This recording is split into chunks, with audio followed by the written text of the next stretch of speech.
Hello students, welcome to fundamental. Students, जैसा कि आप जानते हैं हम लोग ऑर्गेनिक केमिस्ट्री में इलेक्ट्रॉनिक इफेक्ट्स को पढ़ रहे थे। इसके पहले के लेक्चर में हम लोग इंडक्टिव और रेजोनेंस को अच्छे से कवर कर लिए हैं और आज की इस लेक्चर में हम लोग हाइपर कंजुगेशन के बारे में पढ़ेंगे डिटेल में। पहला चीज। दूसरा चीज, जैसा कि आप जानते हैं इंडक्टिव और रेजोनेंस आपका परमानेंट इफेक्ट होता है, सिमिलरली ये भी आपका परमानेंट इफेक्ट होता है। इसको हम अच्छे से एक्सप्लेन किए थे फर्स्ट लेक्चर में। कोई भी डाउट हो तो वहां से आप जाके देखिए। चलिए पहले देखते हैं कि ये हाइपर कंजुगेशन में एक्चुअली होता क्या है।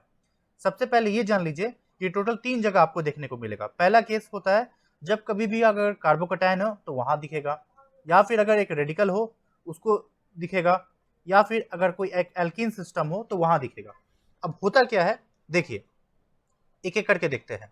जैसे कि आप यहाँ कार्बोकैटायन देख रहे हैं तो इसके बगल वाला कार्बन जो होता है ये CH बॉन्ड होता है, ये रेजोनेंस पे जाता है। कैसे जाता है? जैसे कि आप लोग नॉर्मल रेजोनेंस में सीखते थे, ये पाई बॉन्ड को उठा के ऐसे तोड़ते थे।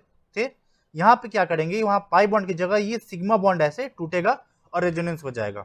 और सिंस ये सिग्मा बॉन्ड टूट रहा है, यानी कि बेसिकली क्या रहा होगा, CH के बीच के जो 2 इलेक्ट्रॉन रहा होगा ऐसे, ये दोनों इलेक्ट्रॉन शिफ्ट होकर आ रहा है, उसका डिस्प्लेसमेंट हो रहा है, तो यहाँ पाई बॉन्ड बनाएगा। और सिंस सिग्मा बॉन्ड ही टूट रहा है तो कोई भी बॉन्ड बचा नहीं, इसलिए सिर्फ H+ बन के रह जाएगा। इसलिए इस हाइपर कंजुगेशन को नो बॉन्ड रेजोनेंस भी कहते हैं। ठीक है, नो बॉन्ड रेजोनेंस भी कहते हैं। यहां क्यों नहीं कर पाते थे? क्योंकि यहाँ पाई बॉन्ड टूटता था, इसलिए वो हमें दिखता था। यहाँ पाई बॉन्ड टूट रहा है ना, लेकिन सिग्मा तो रहेगा ही ना, सिग्मा थोड़ी टूट रहा है। लेकिन नो बॉन्ड हाइपर कंजुगेशन में सिग्मा बॉन्ड टूटता है, इसलिए वो बॉन्ड दिखता नहीं, इसलिए नो बॉन्ड रेजोनेंस भी कहते हैं। तो ये रहा पहला चीज। तो देख पा रहे हैं कि ये रेजोनेंस में जा रहा है। सिमिलरली अगर ये वाला अगर हाइड्रोजन जाएगा तो इसमें देखिए, यानी ये अगर ऐसे जाएगा या फिर अगर ये वाला जाएगा तो ये वाला स्ट्रक्चर फॉर्म करेगा। तो क्या समझ में आ रहा है? अगर कार्बोकैटायन के बगल में अगर कार्बन है और उससे सटा हाइड्रोजन है तो वो रेजोनेंस दिखा सकता है, तो इसे बोलते हैं हाइपर कंजुगेशन। यानी कि इस हाइपर कंजुगेशन को बेसिकली आप क्या बोल सकते हैं, सिग्मा बॉन्ड जो है, सिग्मा CH बॉन्ड है, इसका डीलोकलाइजेशन हो रहा है, डीलोकलाइजेशन हो रहा है। And now you know very well कि डीलोकलाइजेशन का मतलब क्या होता है कि एक्सटेंडेड बॉन्डिंग, यानी ये CH के बीच में एक बॉन्ड था, अब ये बगल वाले कार्बन पे जो डिफिशियंसी है उसके साथ बॉन्ड बना रहा है। जैसे देखिए, ये कार्बोकैटायन है, इसका ये वैकेंट पी ऑर्बिटल है, बगल वाला CH बॉन्ड है, इसके पास 2 इलेक्ट्रॉन है, वो इसके साथ बॉन्ड बना रहा है, जो कि हम आपको रेजोनेंस में भी अच्छे से एक्सप्लेन किए। सिमिलरली अगर वो एक रेडिकल रहा होगा तो रेडिकल भी कैसा सिस्टम है, 7 इलेक्ट्रॉन सिस्टम है, यानी वो भी डेफिशिएंसी है, तो अगेन बगल वाला CH बॉन्ड है वो भी उसके साथ रेजोनेंस में जाएगा। यहाँ पे बस आपको ध्यान क्या देना है, फिश कैरो यूज करना है। सो सिमिलरली ये हाइड्रोजन भी जा सकता है, ये भी जा सकता है, ये भी जा सकता है, इसलिए 3 स्ट्रक्चर है। यहाँ दिख रहा है 1 2 3, यानी 3 पॉसिबल है। सिमिलरली अगर कोई एक एल्कीन होगा, उसके बगल वाला भी एक हाइड्रोजन है, सिमिलर वे में जाएगा। बस यहाँ पे क्या ध्यान देना है, अगर यहाँ पे जो बॉन्ड उठ के जाएगा तो ये बॉन्ड टूटेगा। क्यों टूटेगा? क्योंकि इस कार्बन के पास पहले से 4 बॉन्ड फुलफिल्ड है, 1 2, ये एक पाई बॉन्ड, एक सिग्मा बॉन्ड, 4। तो अगर आप यहाँ एक और बॉन्ड बना रहे, 5वां बॉन्ड, तो ये बॉन्ड को तोड़ना होगा। और सिंस आप इस बॉन्ड को तोड़ रहे हैं तो यहाँ पे माइनस आएगा, और ये इलेक्ट्रॉन CH दे रहा है, इसलिए इस पर प्लस रहेगा। तो again charge conservation point of view से जाइए तो अगेन ये मॉलिक्यूल 0 था, ओवरऑल ये मॉलिक्यूल तब भी चार्ज 0 होगा, प्लस माइनस बैलेंस्ड हो गया। तो आई होप आपको समझ में आ गया कि कैसे हो रहा है हाइपर कंजुगेशन में। वो कंजुगेशन में जा रहा है, बगल वाला CH बॉन्ड जा रहा है, पहला चीज। और वो कब कब होगा? अगर वो एक कार्बोकैटायन हो तो, या रेडिकल हो तो, या फिर एक एल्कीन हो तो। ठीक है, पहला चीज। दूसरा चीज, ये क्यों हो रहा है? इसलिए हो रहा है क्योंकि वो उसको एक बॉन्ड बनाने का मौका मिल रहा है, और हम जानते हैं रेजोनेंस में ही पढ़े हैं, जब कभी भी एक एक्स्ट्रा बॉन्ड बनने की पॉसिबिलिटी है तो स्टेबिलिटी तो आना ही आना है, जिसे आप केमिकल बॉन्डिंग में भी पढ़े हैं। ठीक है, now one more thing to know is here that ये जो कार्बोकैटायन के बगल वाला कार्बन है, इस कार्बन को बोलते हैं अल्फा कार्बन, इसलिए इस सटे हुए CH बॉन्ड को हम बोल सकते हैं अल्फा हाइड्रोजन। सिमिलर यहाँ पे भी वही होगा और यहाँ पे भी वही होगा। And one more thing to note is that कि सिंस ये CH बॉन्ड रेजोनेंस में जा रहा है, तो जितने ज्यादा CH बॉन्ड होंगे उतने ज्यादा रेजोनेंस हो जाएंगे। सिंस यहाँ 3 हाइड्रोजन है तो यहाँ पे 3 रेजोनेटिंग स्ट्रक्चर है, 1 2 3। सिमिलर यहाँ भी होगा, सिमिलर यहाँ भी होगा, यानी कि जितना ज्यादा हाइपर कंजुगेटिव स्ट्रक्चर होगा उतना ज्यादा स्टेबिलिटी होगा। ठीक है, ये चीज क्लियर हो गया। नाउ एक चीज और समझिए, सिंस ये CH बॉन्ड जा रहा है रेजोनेंस में, और ये CH बॉन्ड कैसा है, ये sp3 हाइब्रिडाइज्ड है, इसलिए इस चीज को ध्यान में रखना है। हम ये क्यों बोल रहे हैं? क्योंकि आपका PYQ में क्वेश्चन ऐसा आया है, जहां पे हम वहां जब जाएंगे तब आपको इस चीज का समझ में आएगा। चलिए पहले कुछ क्वेश्चंस बना के देख लेते हैं, एक बार फील कर लेते हैं हाइपर कंजुगेशन से क्या है।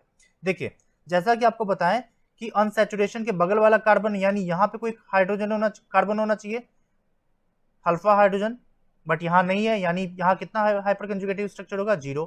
यहाँ देखिए ये पाई बॉन्ड है, इसके बगल वाला कार्बन है, हाँ ये अल्फा कार्बन है, यानी आप अल्फा कार्बन ढूंढिए और उससे देखिए कि कितना हाइड्रोजन लगा है। सिंस यहाँ 3 हाइड्रोजन लगा है यानी यहाँ 3 हाइपर कंजुगेशन होगा। यहाँ देखिए इसके रिस्पेक्ट में अल्फा कार्बन ये है, इसके रिस्पेक्ट में अल्फा कार्बन ये है, यहाँ 3 हाइड्रोजन है, 3 हाइड्रोजन है, तो टोटल कितना हो जाएगा, 6 hyper conjugative structure. Since more the hyperconjugative structure more the stability, तो आपका ये ज्यादा स्टेबल होगा देन ये होगा। आई होप आपको क्लियर हो रहा होगा। चलिए एक और प्रॉब्लम देखते हैं। अगर आप इस दोनों में कंपेयर करें, अगेन ये पाई बॉन्ड सिस्टम है, इसके बगल वाला कार्बन अल्फा ढूंढिए, हाँ ये अल्फा कार्बन है, ये भी अल्फा है, ये भी अल्फा है, और इस अल्फा कार्बन से कितना हाइड्रोजन लगे हैं, 3 3 3, तो यहाँ कितने हो गए, 9। सिमिलरली यहाँ देखें alpha alpha alpha alpha, 4 alpha carbon है और चारों से 3 3 हाइड्रोजन लगे, यानी यहाँ 12 हो गए, यानी दिस इज मोर स्टेबल। तो समझ में आ रहा है ना, more hyperconjugation more the stability, पहला चीज ये हो गया। नाउ एक और क्वेश्चन देखिए, यहाँ कार्बोकेटायन है, अगेन हम क्या करेंगे, फिर अल्फा हाइड्रोजन ढूंढेंगे। ये अल्फा कार्बन है तो इससे सटा हुआ 1 हाइड्रोजन है, ये अल्फा कार्बन है इससे सटा 3 हाइड्रोजन है, यानी यह 4 हाइपर कंजुगेटिव स्ट्रक्चर है।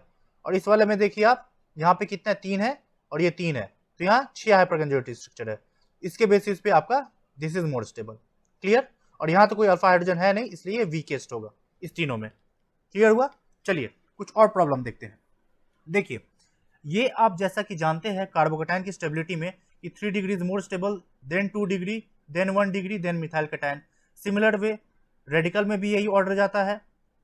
अब आप सोचिए, जब आपको इंडक्टिव इफेक्ट बताए थे तो वहां हम बताए थे कि इंडक्टिव इफेक्ट, सिंस ये मिथाइल ग्रुप है यानी अल्काइल ग्रुप है, तो इंडक्टिव इफेक्ट के कारण ये इलेक्ट्रॉन इसको देगा, जिसके कारण इसको स्टेबलाइज करता था। तो एक तो वो रीजन जानते थे। अब हाइपर कंजुगेशन से सीखिए, सिंस अगेन ये कार्बोकेटायन है, इसके बगल वाला कार्बन अल्फा कार्बन है यानी अल्फा हाइड्रोजन है, तो यहाँ 3 है 3 है 3 है, यानी यहाँ 9 हाइपर कंजुगेटिव, यहाँ 3 3, यहाँ 6 होगा, 1 डिग्री वाला में सिर्फ 3 होगा और मिथाइल कैटायन में 0 होगा। तो since more the hyperconjugative structure more the stability, तो ये ज्यादा स्टेबल है, 3 degree than 2 degree than 1 degree. Similarly आपका इधर भी होगा 9 6 3 and 0, hence is the stability. ठीक है, चलिए अब एक क्वेश्चन देख लेते हैं। यहाँ क्वेश्चन में पूछ रहा है कि स्टेबिलिटी ऑर्डर बताना है आपको। अगेन फिर क्या करेंगे, हमको अल्फा हाइड्रोजन ढूंढना है। तो जैसे देखिए यहाँ एक रेडिकल है, इससे सटा हुआ ये कार्बन ये है और इससे 2 हाइड्रोजन लगा हुआ है, यानी इधर 2 हाइड्रोजन हो गया, इधर भी 2 होगा और इधर 3 है, तो यहाँ पे कितना स्ट्रक्चर होगा, 7, 3 2 5 2 7। इधर देखिए 2 2 4, तो यहाँ पे कितना हो गया, 4 हाइपर कंजुगेशन। इधर देखिए, अब यहाँ पे ध्यान दीजिए, इसके बगल में 2 है, लेकिन यहाँ पे क्या हो सकता है, यहाँ पाई बॉन्ड है, और हम जानते हैं जब कभी पाई बॉन्ड होता है तो वो रेजोनेंस में जा सकता है, तो यहाँ पे आपका रेजोनेंस पॉसिबल है। सिमिलरली यहाँ भी देखिए, यहाँ भी आपका रेजोनेंस पॉसिबल है। और रेजोनेंस होने के साथ साथ एक चीज और ध्यान देना है, यहाँ पीएच है, यानी अगर आप इसको फर्दर अगर ड्रॉ करें तो पाई बॉन्ड आएगा, जो ये पाई बॉन्ड और ये पाई बॉन्ड आपस के कंजुगेशन में है। ठीक है, तो इस बेसिस पे आप बोल सकते हैं ये सबसे ज्यादा स्टेबल होगा। यानी अगर हम बोले नंबरिंग 1 2 3 एंड 4, तो सबसे ज्यादा 3 होगा, फिर 4 होगा, फिर आपका 1 होगा, फिर 2 होगा। क्यों? क्योंकि आप याद कीजिए, हम आपको बताए थे रेजोनेटिंग स्ट्रक्चर जहां होता है वो मोर स्टेबल होता है, मोर स्ट्रॉन्गर इफेक्ट होता है हाइपर कंजुगेशन से। और सिंस ये पीएच होने के कारण या कंजुगेशन बढ़ गया है, इसलिए ज्यादा स्टेबल होगा। और इधर भी रेजोनेंस है, और इस दोनों में कंपेयर करें तो यहाँ हाइपर कंजुगेशन ज्यादा है, इसलिए 1 देन 2। सिमिलरली आप इसको भी बना सकते हैं, 2 2 4 3 7, इधर देखिए 2 और इधर 1 3, इधर देखिए 2 2 4, हेंस ये सबसे ज्यादा स्टेबल होगा, फिर ये होगा, फिर ये होगा। क्लियर हो रहा है? सिमिलर में आप इसको ही बना सकते हैं। अगेन यहाँ क्या क्वेश्चन पूछ रहा है, स्टेबिलिटी पूछ रहा है, कौन सा एल्कीन ज्यादा स्टेबल है। फिर क्या करेंगे हम लोग, हाइपर कंजुगेशन चेक करेंगे। देखिए देखिए सबसे पहले आप क्या करेंगे, देखिए सिंस 2 पाई बॉन्ड है तो आप देखिए कि क्या वो रेजोनेंस पॉसिबल है। यहाँ कंजुगेशन नहीं है, यहाँ पे है, यहाँ नहीं है। अगर हम नंबरिंग कर दे 1 2 3 4, सिंस यहाँ ये रेजोनेंस में जा रहा है और ये भी रेजोनेंस में जा रहा है, यानी 4 और 2 ज्यादा स्टेबल होगा कंपेयर टू 3 और 1, क्योंकि यहाँ कंजुगेशन टूटा हुआ है, दिख रहा है, या sp3 है, यानी 2 और 4 1 3 से ज्यादा होगा। अब 2 और 4 में से ज्यादा कौन होगा? देखिए हाइपर कंजुगेशन, यहाँ कितना है? 2 है, और इधर 1 2 3, यहाँ 1 है, यानी यहाँ पे 3 हाइपर कंजुगेशन है। बट इस वाले में देखिए इधर 3 है, 2 है, 2 है, 3 2 5 2 7, यानी सबसे ज्यादा इधर होगा तो सबसे ज्यादा स्टेबल 2 होगा, देन 3 होगा। और फिर और 1 और 3 में कैसे डिसाइड करेंगे? अगेन हाइपर कंजुगेशन ढूंढिए। यहाँ 2 है, 2 4, और इसके रिस्पेक्ट में इधर 2 6, इधर देखे तो 2 2 4, और फिर इधर 3 7, तो इधर आपका 7 हो रहा है, 2 2 4 3 7, इधर कितना हो रहा है? 2 2 4 2 6, यानी सब फिर हो जाएगा 1, फिर हो जाएगा 3। क्लियर हो रहा है? मतलब कि आपको ये पता होना चाहिए कि रेजोनेंस ज्यादा स्ट्रॉन्गर इफेक्ट शो करता है than hyperconjugation than inductive. तो इसलिए जहां भी अगर 2 पाई बॉन्ड दिख रहा है तो पहले आप देखिए कि रेजोनेंस शो कर रहा है कि नहीं कर रहा है, कर रहा है, फिर आप हाइपर पर जाएं। ठीक है, क्लियर हो रहा है? सिमिलर वे में आप इसको भी सॉल्व कर सकते हैं। यहाँ पे भी अगेन क्वेश्चन क्या पूछ रहा है? सबसे ज्यादा स्टेबल कार्बोकेटाइन कौन है? यहाँ क्या हो रहा है? रेजोनेंस हो रहा है। यहाँ रेजोनेंस नहीं है, यहाँ रेजोनेंस नहीं है, यानी 1 ज्यादा स्टेबल होगा। ये गलत हो गया, ये गलत हो गया। अब 2 और 3 में देखिए, यहाँ कितना है? 2 और 3 5, यहाँ कितना है? 1 भी नहीं है, 0, इसलिए क्या हो जाएगा? 1 than 2 than 3, so your answer is this one. समझ में आ रहा है ना? पहले यहाँ रेजोनेंस है, अब इस दोनों में रेजोनेंस नहीं था, इसलिए हमको अब हाइपर देखना है। तो यहाँ 3 2 5 हाइपर है, बट यहाँ कोई भी हाइपर नहीं है, इसलिए 2 देन 3। चलिए अब देखिए, अब क्वेश्चन आ जाता है आपका पीवाईक्यू से बनाते हैं, जो हम एकदम वेरी स्टार्टिंग में बोले थे। अब देखिए हाइपर कंजुगेशन कैसा इफेक्ट है? परमानेंट, हाँ ठीक है, 1 is true. Second, hyper conjugation जो ये हो रहा है इट इन्वॉल्व CsP2 हाइब्रिडाइजेशन ना, याद कीजिए, हम इसलिए आपको यहाँ पे बोले थे बार बार। ये कैसा है? CH बॉन्ड है जो कि आपका sp3 है, तो क्वेश्चन आ गया उससे रिलेटेड। और ये क्या बोल रहा है? sp2 है, यानी ये फॉल्स है, तो आपका आंसर सी हो जाएगा सी। समझ में आया? सिमिलरली एक और क्वेश्चन देखते हैं। यहाँ पे आपका एडिशन रिएक्शन करा रहा है एल्कीन में और 2 कार्बोकेटाइन बना रहा है, और पूछ रहा है ज्यादा स्टेबल कौन होगा। अगेन कैसे चेक करेंगे? पहली बात तो ये 1 डिग्री है, ये 2 डिग्री है, इंडक्टिव इफेक्ट से। दूसरा चीज हाइपर कंजुगेशन, देखिए यहाँ कितना हाइपर कंजुगेशन है? 2 है, क्योंकि यहाँ 2 हाइड्रोजन है, इधर 3 और 3 2 5, यहाँ 5, यानी बी वाला ज्यादा स्टेबल है, 2 डिग्री भी था प्लस हाइपर कंजुगेशन भी है, तो B is more stable, B is more stable, यानी ऑप्शन बी और ऑप्शन डी खत्म। अब दोनों में ज्यादा कौन होगा? सिंस ज्यादा स्टेबल बी है तो उसके बनने का चांसेस ज्यादा फास्ट होगा, इसलिए ऑप्शन ए। क्लियर? अब देखिए नेक्स्ट क्वेश्चन। अब यहाँ क्वेश्चन चेंज हो गया, प्रीवियस क्वेश्चन था आपका एडिशन रिएक्शन से, इसके पहले कॉन्सेप्चुअल लेवल पे। यहाँ पूछ रहा है कार्बोकेटाइन की स्टेबिलिटी। क्वेश्चन लाखों फ्रेम हो सकते हैं, बट कॉन्सेप्ट को बस पकड़ना है। यहाँ क्वेश्चन पूछ रहा है, ये क्वेश्चन हम आपको सॉल्व कराए हैं रेजोनेंस पढ़ाते में, यहाँ इसको हम फिर से इसलिए लाए हैं। यहाँ देखिए बहुत खूबसूरत क्वेश्चन है ये। पूछ रहा है कि किस केस में इलेक्ट्रोफिलिक सब्स्टिट्यूशन रिएक्शन फास्ट होगा। आपको बताए हैं इलेक्ट्रोफिलिक सब्स्टिट्यूशन रिएक्शन में क्या होता है। ये जो बेंजीन है, रिंग है, ये न्यूक्लियोफाइल की तरह बिहेव करता है और इलेक्ट्रोफाइल पे ये अटैक करता है। आपको न्यूक्लियोफाइल इलेक्ट्रोफाइल वाला चैप्टर में अच्छे से एक्सप्लेन किया कि ये कैसे होता है। मतलब हमें देखना है कि कौन सा ग्रुप रिंग को इलेक्ट्रॉन दे रहा है। अब देखिए ये OMe क्या हो रहा है? रेजोनेंस के थ्रू इलेक्ट्रॉन देगा। मिथाइल कैसा सिस्टम है? अगर आप देखिए ध्यान से, ये पाई बॉन्ड है, इसके बगल में CH3 है, यानी अल्फा कार्बन है, तो ये हाइपर कंजुगेटिव स्ट्रक्चर शो करेगा कुछ इस तरह से। समझ में आ रहा है? जिसका आप स्ट्रक्चर ड्रॉ करेंगे तो कुछ निकलकर ऐसा आएगा।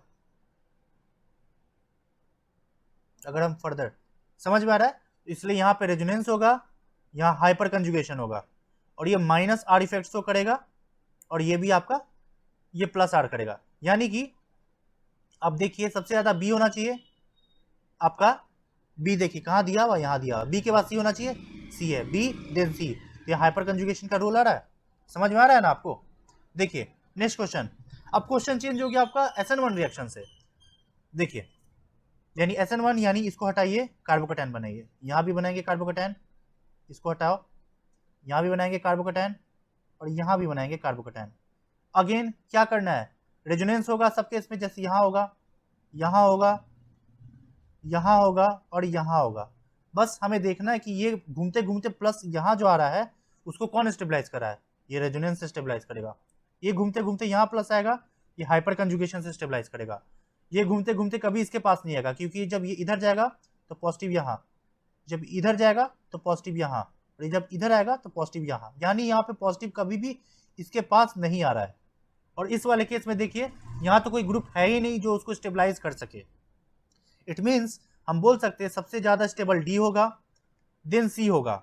और सिंस यहाँ पे रेजोनेटिंग इफेक्ट नहीं काम कर रही है, यानी ये कैसा इफेक्ट बच गया, ये माइनस आई की तरह काम करेगा, क्योंकि ऑक्सीजन है, इलेक्ट्रॉन इंडक्टिव से खींचेगा, यानी सबसे ज्यादा डी होना चाहिए, देन सी होना चाहिए, देन ए होना चाहिए, देन बी होना चाहिए। ए क्यों होगा, क्योंकि ए में तो कोई डिस्टेबलाइज करने वाला ग्रुप नहीं है ना, लेकिन यहाँ पे तो सिंस रेजोनेंस शो नहीं कर रहा है, बट ये माइनस आई की तरह काम कर रहा है, इसलिए घटिया हो जाएगा, इसलिए सबसे आखिरी बी होगा, सबसे आखिरी बी होगा। और D C than A than B, your answer is B. समझ में आया? तो यहाँ तीनों इफेक्ट काम किया, रेजोनेंस, हाइपर कंजुगेशन और इंडक्टिव, तीनों क्लियर हुआ। चलिए अब ये आखिरी क्वेश्चन है, ये हम रेजोनेंस में जब आपको पढ़ाए थे, जो पीवाईक्यू सॉल्व करा रहे थे, तो वहां छोड़ दिए थे। आज के लेक्चर में हम इसको डिस्कस कर लेते हैं। देखिए अगेन यहाँ क्वेश्चन क्या हो रहा है कि आपको पूछ रहा है कि फिनाइल ईथर है, यानी कि अगर हम ये वाला सिस्टम ले लें मिथाइल, और पूछ रहा है HI के साथ रिएक्ट करेगा, यानी H+ इधर आएगा। अब ये क्या होगा, ये बॉन्ड कैसे टूटेगा, ये बॉन्ड इस तरह से टूटेगा। क्यों टूटेगा, क्योंकि इसके बाद कारण जो स्ट्रक्चर निकल कर आएगा वो OH बनेगा, और OH के कारण ये जो है ये डिलोकलाइज होकर स्टेबल हो सकता है, इसीलिए एक रीजन तो ये है। दूसरा, आप ऐसे भी बोल सकते हैं ये वाला बॉन्ड क्यों नहीं टूटेगा, यही क्यों टूट रहा है, क्योंकि ये जो बॉन्ड लेंथ है ये लंबा बॉन्ड है, ये छोटा बॉन्ड होगा। क्यों, क्योंकि हाइपर कंजुगेशन में जाएगा, और हाइपर कंजुगेशन के कारण यहाँ bond partial double bond character आएगा, और हमें पता है जब पार्शियल डबल बॉन्ड कैरेक्टर आ रहा है तो उसका बॉन्ड लेंथ घट रहा है, और जब बॉन्ड लेंथ घट रहा है तो बॉन्ड, कौन सा बॉन्ड जल्दी टूटेगा, ये डबल बॉन्ड जल्दी टूटेगा या सिंगल बॉन्ड। मतलब आप सोचिए N ट्रिपल बॉन्ड N को तोड़ना आसान है कि N सिंगल बॉन्ड N को तोड़ना आसान है, इसको तोड़ना आसान है, वही वाली बात है। समझ में आया? सिमिलरली यहाँ पे भी क्या होगा, आपका डाइजोनियम सॉल्ट है, अगर इसको हम ड्रॉ करें डाइजोनियम सॉल्ट, तो ये N triple bond N positive, कुछ ऐसा स्ट्रक्चर आएगा।